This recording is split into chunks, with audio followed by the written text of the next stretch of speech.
بسم اللہ الرحمن الرحیم۔ ایک روزے کا بدلہ۔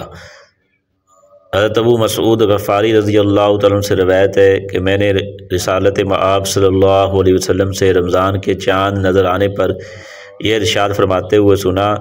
کہ اگر لوگوں کو یہ معلوم ہو جائے کہ رمضان المبارک کی کیا حقیقت ہے تو میری امت یہ تمنا کرے کہ سارا سال رمضان ہی ہو جائے۔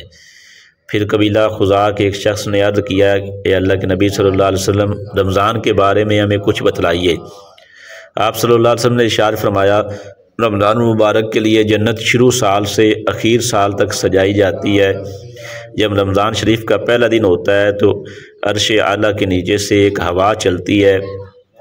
جس سے جنت کے درختوں کے پتے ہلنے اور بجنے لگتے ہیں، اور حوریں عرض کرتی ہیں، اے ہمارے رب، اس مبارک مہینے میں ہمارے لیے اپنے بندوں میں سے کچھ شوہر مقرر کر دیجئے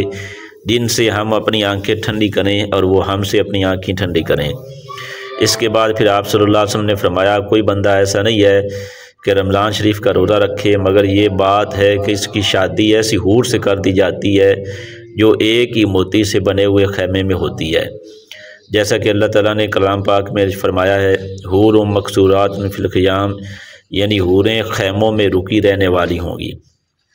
ان عورتوں میں سے ہر عورت کے جسم پر 70 قسم کے لباس ہوں گے جن میں سے ہر لباس کا رنگ دوسرے لباس سے مختلف ہوگا، اور انہیں 70 قسم کی خوشبو دی جائے گی جن میں سے ہر عطر کا انداز دوسرے سے مختلف ہوگا،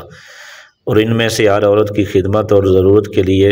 70,000 نوکرانیاں اور 70,000 خادم ہوں گے۔ ہر خادم کے ساتھ ایک سونے کا بڑا پیالہ ہوگا جس میں کئی قسم کا کھانا ہوگا، اور وہ کھانا اتنا لذیذ ہوگا کہ اس کے آخری لقمے کی لذت پہلے لقمے سے کہیں زیادہ ہوگی، اور ان میں سے ہر عورت کے لیے سرخ یاقوت کے تخت ہوں گے،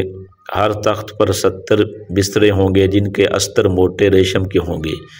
اور ہر بسترے پر 70 گدے ہوں گے، اور اس کے خامند کو بھی اسی طرح سب کچھ دیا جائے گا، اور وہ موتیوں سے جڑے ہوئے سرخ یاقوت کے ایک تخت پر بیٹھا ہوگا، اس کے ہاتھوں میں 2 کنگن ہوں گے۔ یہ رمضان المبارک کے ہر روزے کا بدلہ ہے، خواہ جو شخص بھی روزہ رکھے، اور روزہ دار نے روزہ کے علاوہ جو نیکیاں اور اعمال صالح کیے ہیں ان کا اجر و ثواب اس کے علاوہ ہے۔ مذکورہ ثواب صرف روزہ رکھنے کا ہے۔ اللہ جل شانہ نے رمضان المبارک کے روزے رکھ کر یہ انعامات ہمیں بھی دے، آمین۔